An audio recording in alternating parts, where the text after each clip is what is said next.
Hoje vamos mergulhar juntos neste tema que assomete tantos corações, o da solidão e do esquecimento.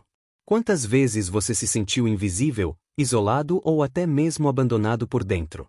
Quantas vezes o mundo seguiu e você ficou parado, aguardando algo que talvez nunca viesse?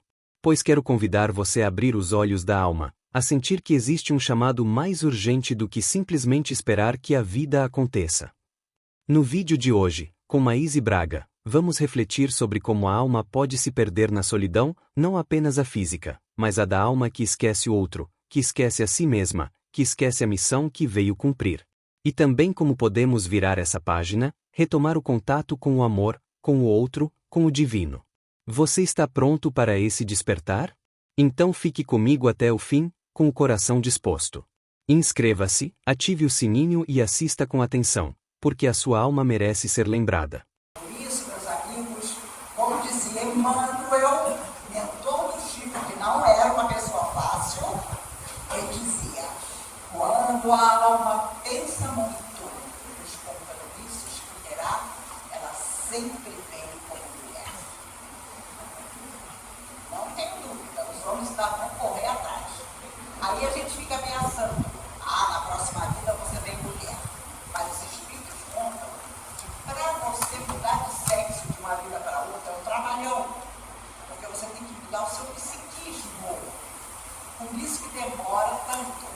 E os homens são espertos. Eles só vão voltar para a terra com as mulheres quando todos os direitos que deviam ser da mulher, todo o respeito, toda a inteligência do outro em relação a ela estiverem completamente estabelecidos.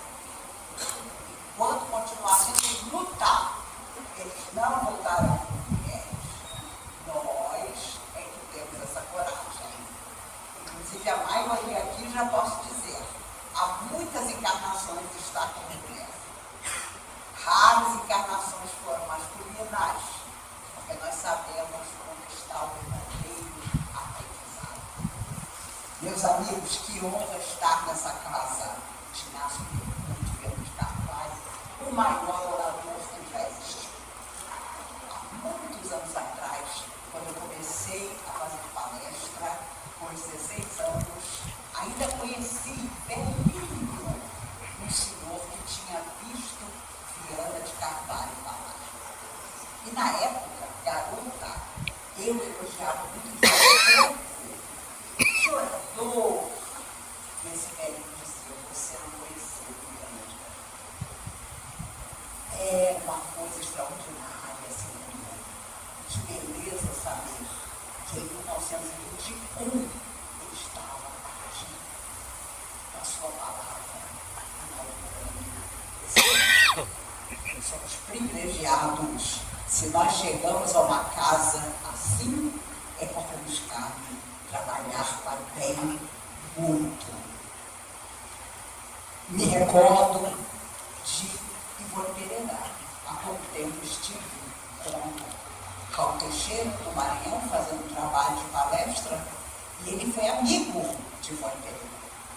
E ele, então, me maravilhou contando as tardes que eles passavam, tomando chá e conversando sobre doutrina espírita. Era uma mulher solitária, que tinha uma mediunidade impressionante.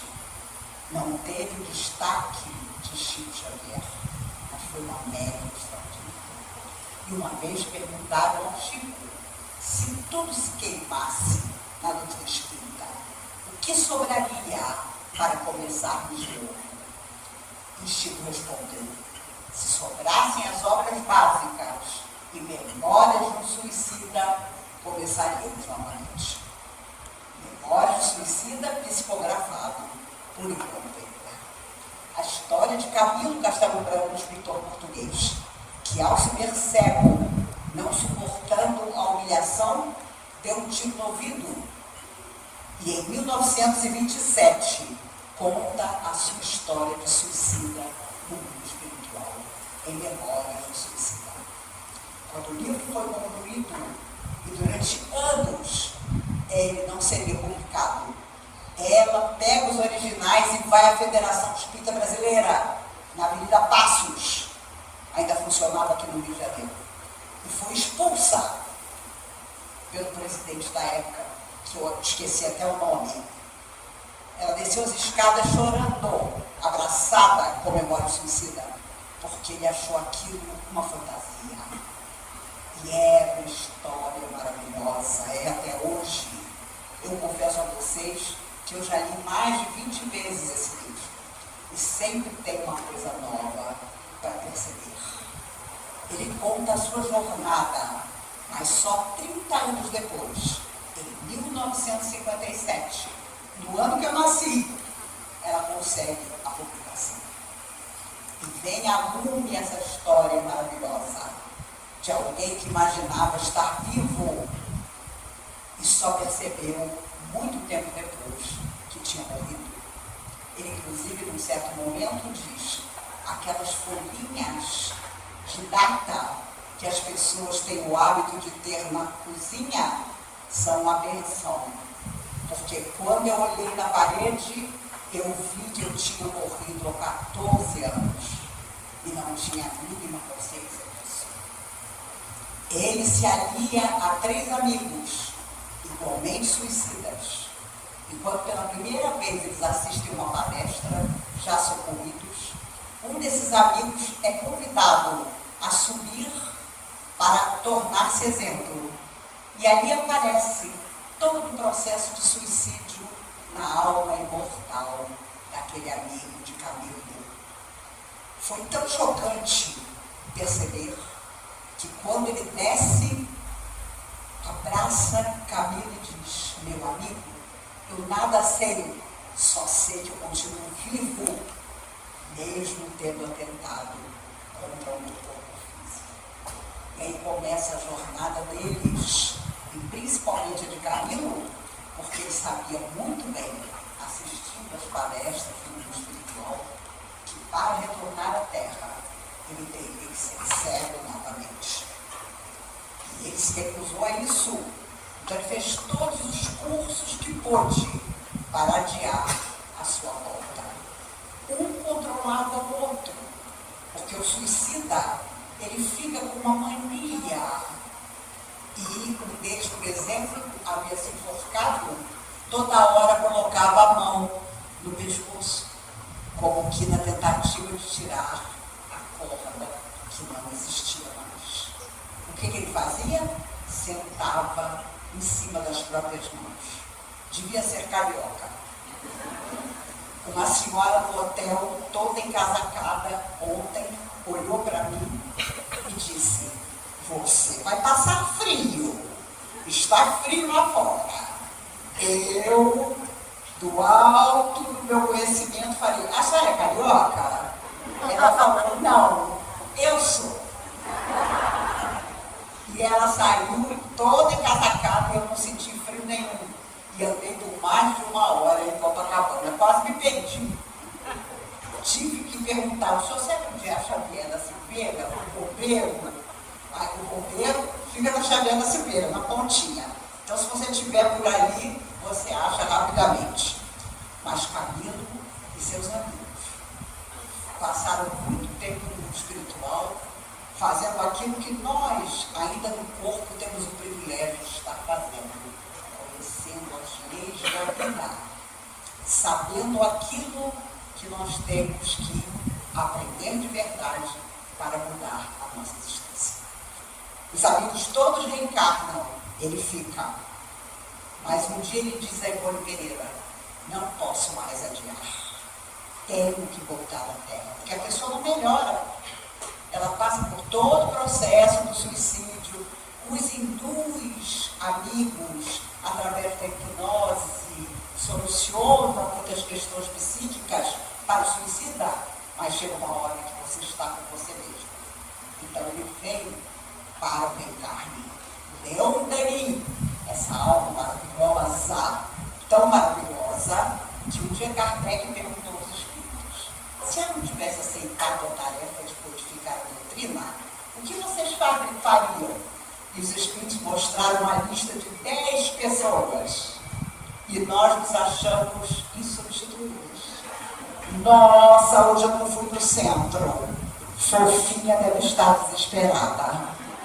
O trabalho com os velhinhos deve ter desaparecido, porque eu tive uma bobagem e não fui trabalhar. 10 pessoas estavam na lista do mundo espiritual. O primeiro nome, Leontani. Mas não foi necessário, porque o professor Rivaio atendeu a tarefa. Mas Leontani termina Memória Suicida.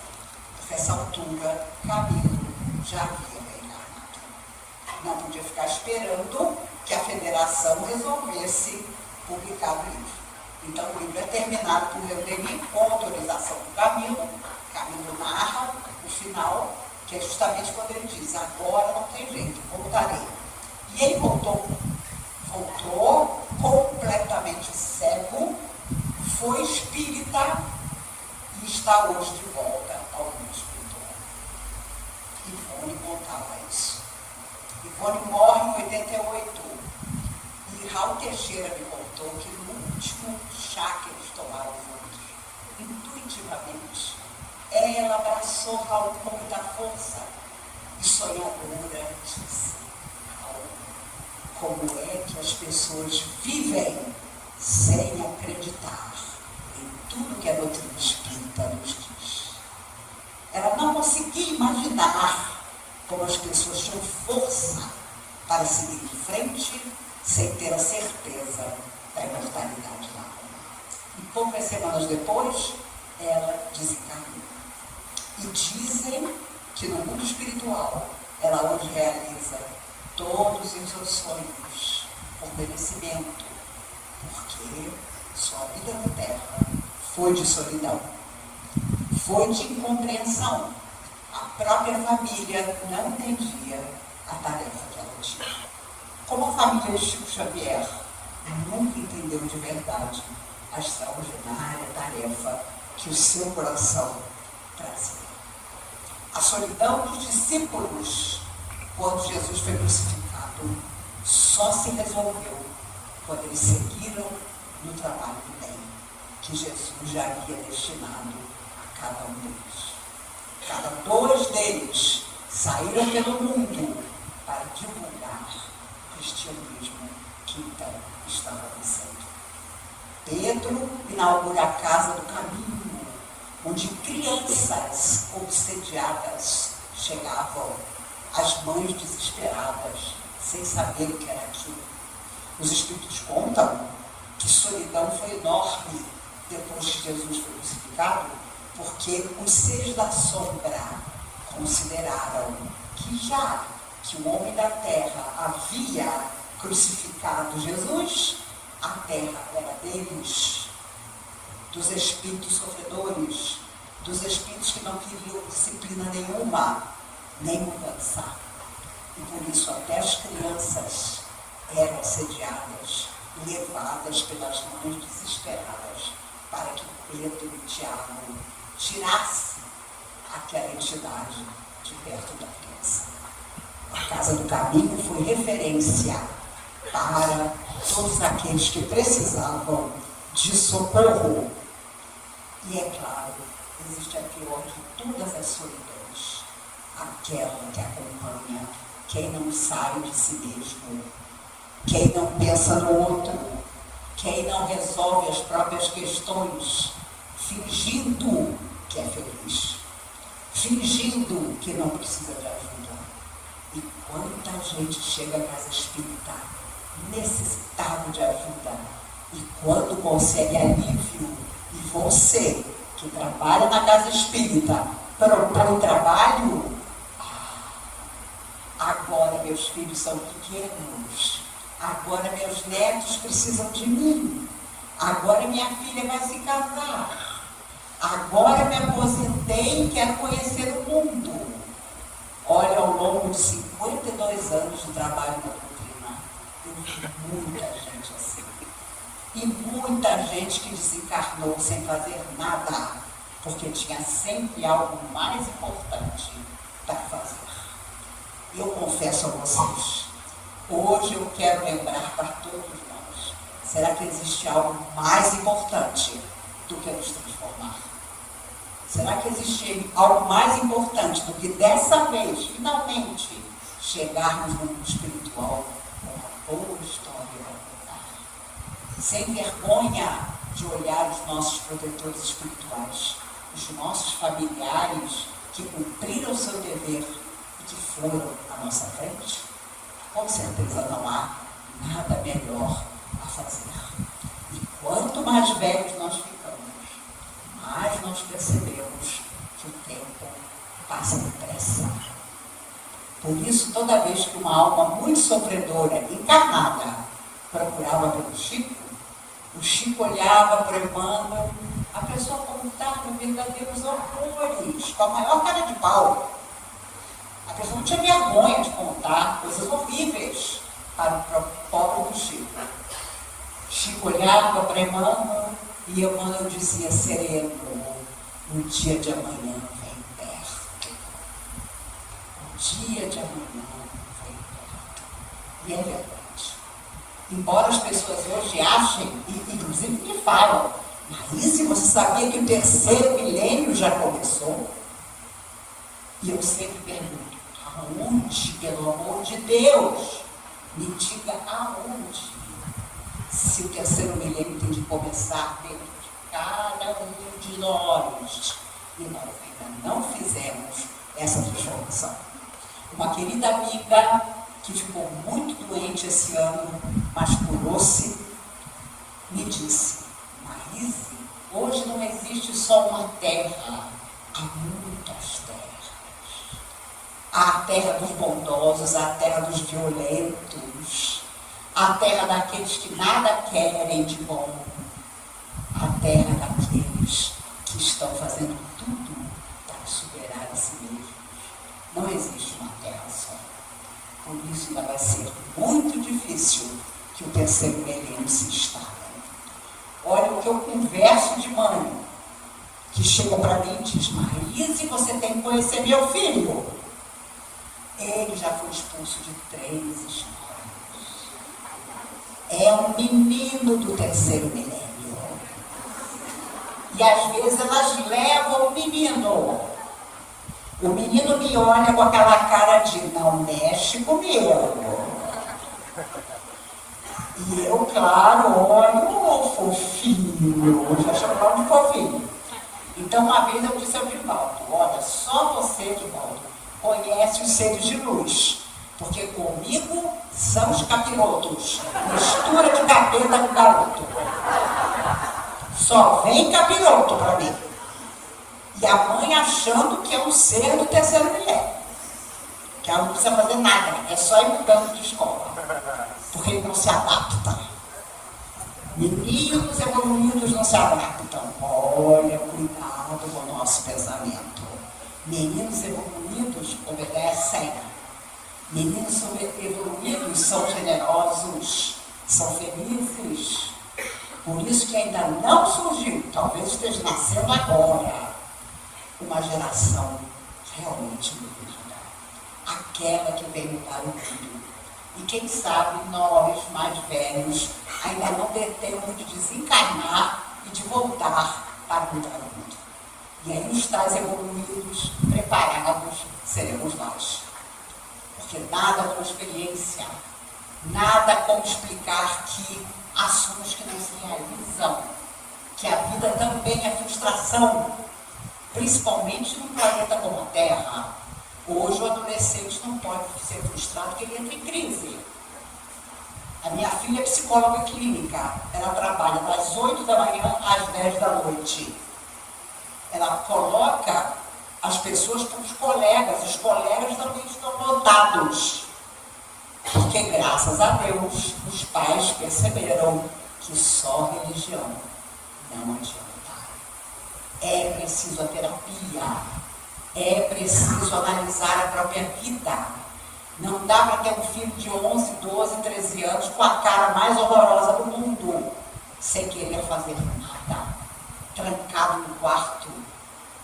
E eu lembro tanto do meu pai, que dizia, eu quero conhecer os amigos de vocês.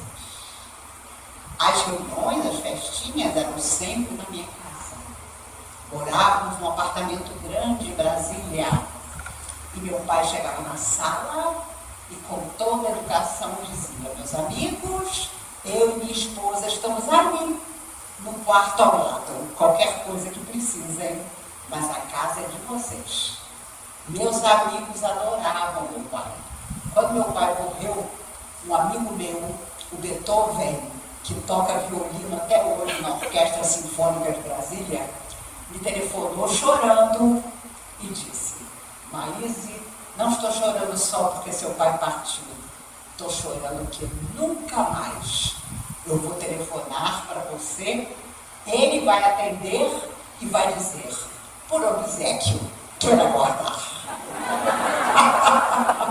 Gente, obséquio já diz a sua idade. Não existe mais. Hoje, outro dia um garoto me perguntou: você fez aula de datilografia? Eu falei que eu era ruim. E detalhe, aprendi na escola educação moral e cívica. E eu falei para ele, e ainda fui apaixonada pelo professor. A verdade, meus amigos, é que o tempo passa tão depressa. O que são 100 anos de vida na Terra? O próprio Emmanuel dizia: 100 anos é um relâmpago na eternidade. É um minuto. E nós nos apegamos a tanta tolice. Nós damos importância a quem não tem importância nenhuma. Só apareceu na nossa vida para atrapalhar, para nos prejudicar. Hoje, os mais jovens chamam a pessoa de tóxica. É impressionante como surgiram palavras novas, mas os problemas são os mesmos.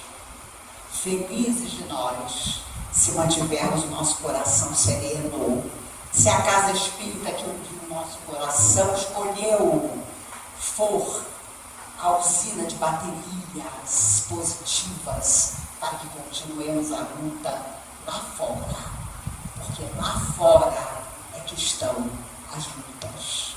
Sem falar na nossa família, que muitas vezes não é a família que o nosso coração desejaria, mas é a família que nos recebeu. Então nós vamos dar valor a ela, vamos olhar o nosso idoso. Eu tenho uma irmã que trabalha com idosos. É impressionante como as famílias hoje não querem que o idoso faça nada. Querem que ele fique sentado na frente da televisão, comendo uma coisa gostosa e calado. Quando a pessoa mais velha tem tanto ainda a nos ensinar.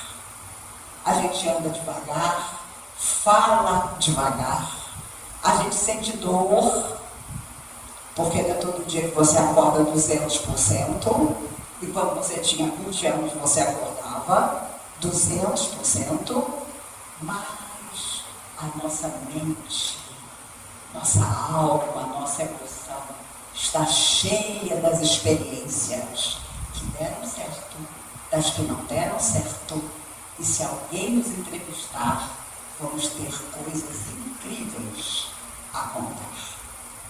E as pessoas gostam hoje nas redes sociais, eu nunca tive celular, mas escuto muitas histórias dos outros, de falar mal dos outros, acompanhar a vida alheia, se sentir infeliz, porque não tem a vida que aparece do fulano de tal na rede social.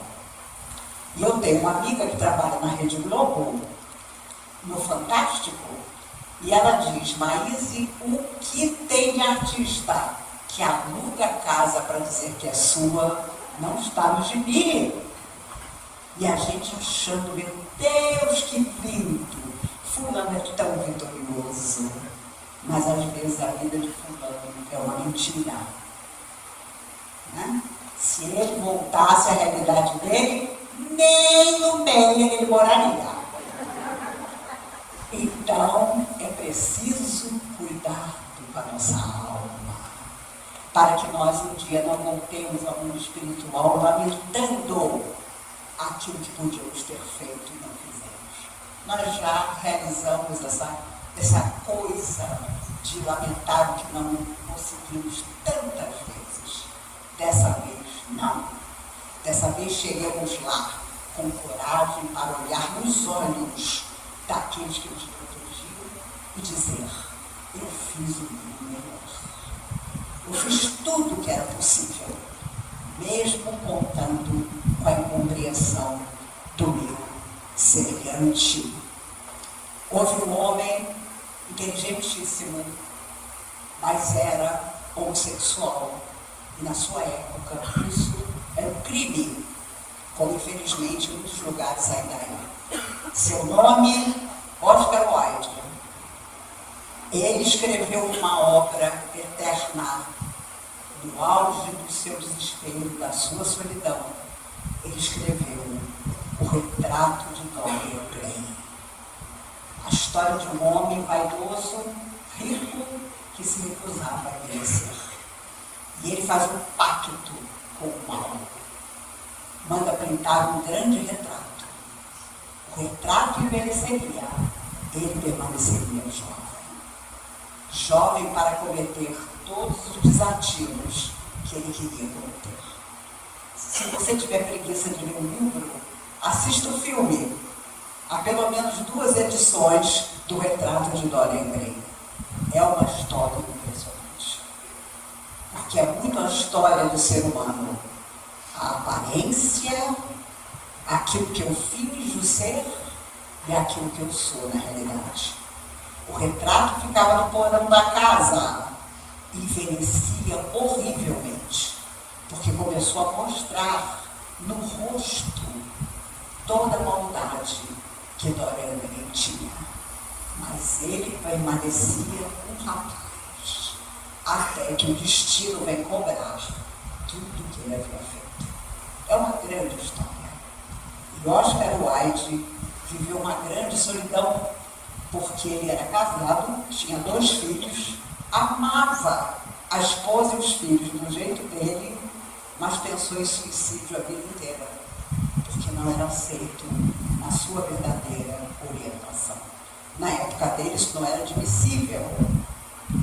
Havia um veneno que as pessoas usavam para matar-se, era uma bebida chamada cicuta. E uma vez um garçom contou que ele sentou-se no bar e o garçom disse: o senhor vai querer o que hoje? E ele estava tão triste que disse ao garçom: eu não sei se te peço um uísque ou uma dose de cicuta. Porque ele não suportava a vida de esquecimento íntimo que ele tinha que ter. Hoje não é diferente. Quanta gente, na sua opção, na sua orientação, na sua pretensão, não é atendido, ainda vive sem nenhuma tolerância, sem nenhuma boa vontade, mas vive exatamente como Oscar Wilde. Nós temos que ter um olho de olhar, de enxergar quem precisa de ajuda, quem precisa de exemplo, quem precisa que sejamos mais do que espíritas, sejamos verdadeiros cristãos. Porque portas adentro da casa espírita é fácil. 72 horas antes de estarmos aqui, os amigos espirituais já imantavam as paredes dessa casa para nos receber. Lá fora é que está o desafio.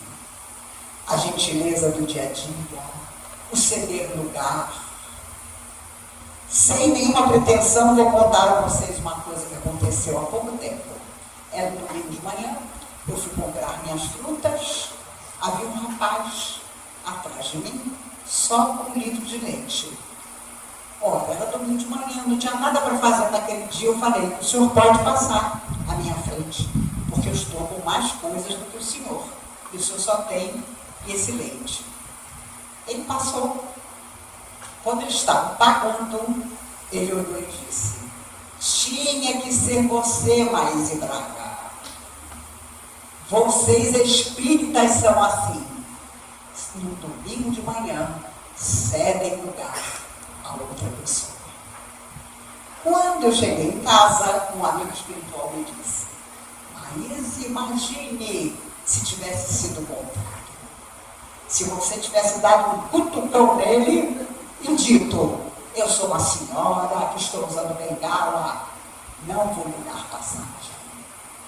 Não há nada que a gentileza não modifique. O profeta de gentileza já dizia: gentileza gera gentileza. E hoje, como as pessoas precisam ser amadas, como elas precisam ser aceitas.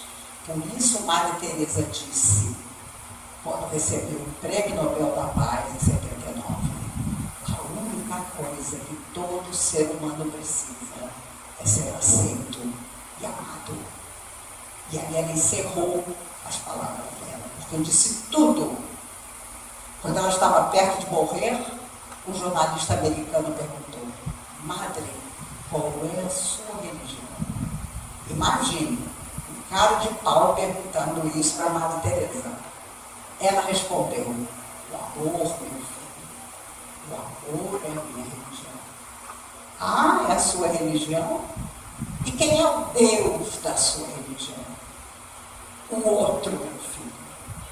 O outro é o Deus da minha religião. E uma semana depois ela morreu, porque ela não precisava mais aprender nada na Terra.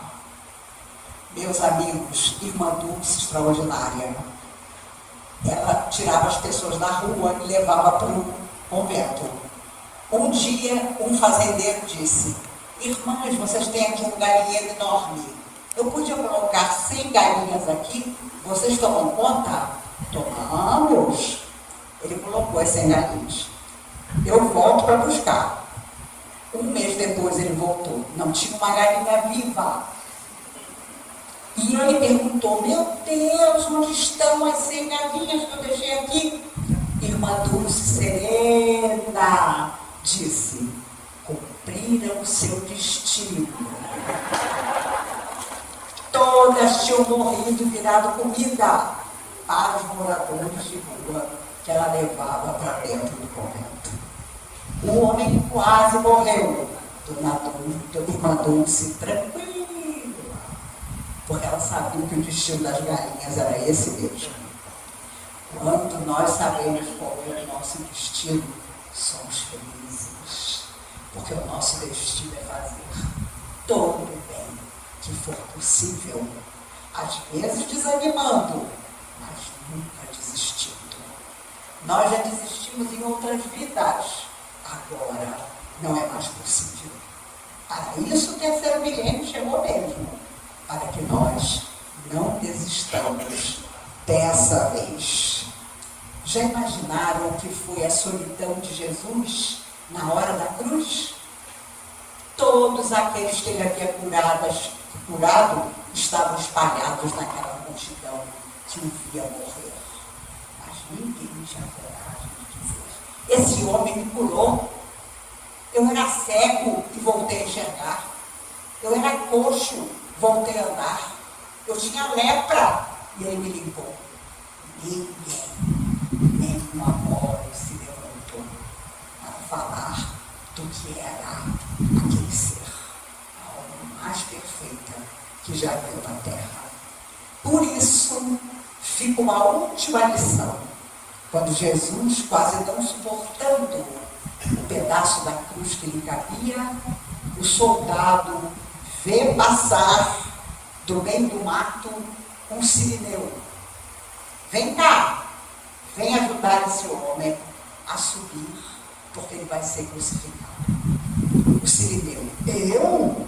Mas eu nunca vi esse homem. Venha. E o sirineu pega o pedaço da cruz e ajuda Jesus a chegar lá em cima. Somos todos sirineus, chamados hoje a sustentar essa imagem extraordinária e inesquecível que é a de Jesus. Porque aquele homem não sabia nada, mas foi chamado para ajudar Estava voltando cansado do campo, mas não se recusou. Eu fico imaginando como ele transformou ali a própria vida, levando uma cruz que era do Cristo, mas que passou a ser sua também. Na verdade, meus amigos, às vezes as pessoas nos esquecem. Às vezes um familiar diz: tia, um dia eu vou te ver, mas eu nunca tenho tempo. Esquecer é nos livrar também das energias ruins. Os espíritos dizem que às vezes nós encontramos alguém e de repente esse alguém faz parte da nossa vida e depois desaparece. Mas aquele reencontro fez com que nós devolvêssemos a ele uma energia dele que estava conosco e vice-versa. Ele segue, sai da nossa vida, mas a energia foi. Então não lamentemos quando alguém diz: não quero mais estar ao seu lado, não tenho mais amor por você, siga em paz. Nós vamos dizer a essa pessoa: eu vou permanecer aqui na tarefa que me cabe. Você segue seu caminho, seja quem for. Porque não somos os que seguram a pessoa. Às vezes você diz: eu não deixo fulano me deixar, mas fulano virou um cadáver que você leva debaixo do braço e sai de volta. Fulano já disse que não quer mais estar aí. Fulano já disse que o sentimento que um dia ele teve não existe mais. E você insiste. Você insiste naquilo que já morreu. Então deixamos que a pessoa parta. John Lennon, o poeta dos Beatles, dizia uma coisa que eu adoro. Ele dizia: quando a pessoa diz para mim, eu vou embora, eu deixo que ela vá embora. Porque se ela for minha, voltará. Se não voltar, é porque não era do meu destino. E esse homem maravilhoso foi assassinado aos 40 anos de idade. Hoje teria 84. Uma das maiores violências que nós já vimos, mas infelizmente, de 1980 para cá, as violências se tornaram muito comuns em toda parte. Por isso, façamos tudo o que for possível, e até o que não é possível, para permanecer nas tarefas de amor. Houve um grande general na Segunda Guerra Mundial chamado Douglas MacArthur. Ele tinha quase 2 metros de altura. Era um homem corajoso, mas foi pego no meio da Segunda Guerra pelos japoneses. E os japoneses o escoltaram até um pequeno avião, dizendo: vai embora. Os japoneses cercaram o avião. Ele subiu a escada, virou-se e disse: eu vou embora, mas voltarei. Eu voltarei. Era 1942. Em 1944, ele voltou para vencer a guerra. E foi ele que assinou no porta-aviões a rendição do Japão em 1945. Ele disse que voltaria. E voltou. Nós dissemos no mundo espiritual: deixa eu ir. Dessa vez vai dar certo.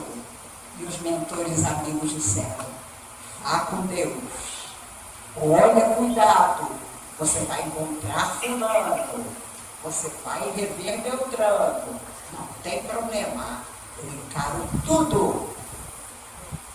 Uma vez uma amiga, inconformada com a própria vida, foi buscar orientação na comunhão e ela disse: não é possível que eu tenha pedido essa vida de luta que eu tenho, esses 4 filhos problemáticos que eu tenho.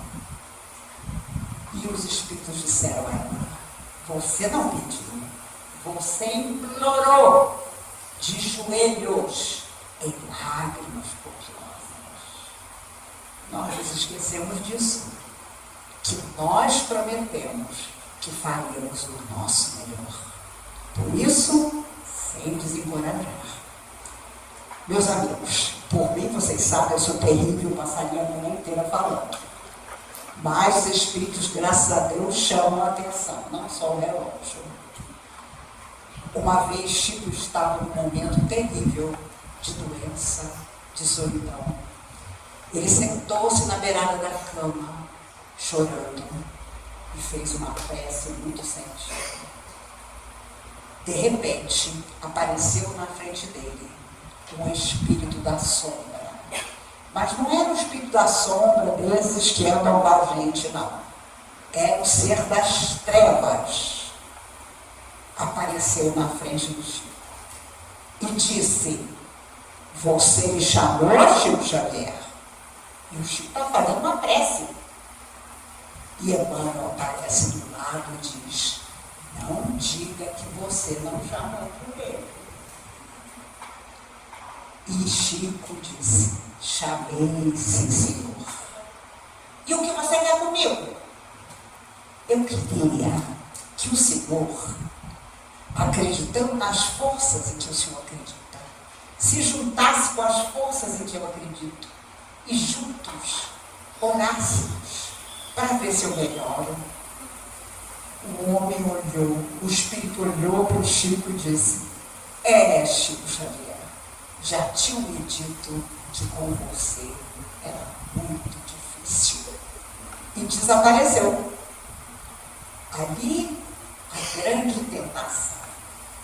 Você me chamou? O que você quer comigo? E Chico, com aquele carinho todo, disse: eu diria que o senhor, nas suas forças, e eu nas minhas, orássemos para que eu melhore. Meus amigos, seja quais forem as forças que nos dominem ou ameacem nos derrubar, peçamos a elas que se unam a nós para juntos continuar seguindo. Eu encerro agradecendo a emoção dessa manhã com todos vocês para dizer com alta de Souza: embora se iludida, alma cansada e sincera, por muito te dou a vida, não desanimes, espera. Que nós possamos esperar trabalhando, servindo, amando, começando novamente. Que Jesus nos abençoe. Deus nos guarde por essa manhã maravilhosa que vocês me concederam. Muito obrigada. E agora, chegamos ao momento decisivo. Você está pronto para levar essa luz para a vida real?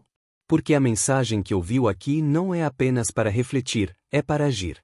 Você entendeu que a solidão pode surgir de uma alma que se esquece de amar, que se esquece de servir, que se esquece de si mesma. Mas também entendeu que não é tarde. Que o terceiro milênio não era cronológica apenas, era da consciência, da transformação interior, da rede de amor que conectamos uns aos outros. Então, o que você vai fazer de diferente a partir de agora? Quem você vai alcançar? Qual gesto pode quebrar o ciclo do esquecimento ao seu redor? Compartilhe essa mensagem com alguém que precise ouvir que não está só. Deixe nos comentários o que ficou no seu coração. Se inscreva e siga com a gente nessa jornada de despertar e conexão verdadeira. Que a paz e o amor divinos te acompanhem, e que a solidão seja apenas o sinal de que algo está pedindo para mudar. Que assim seja.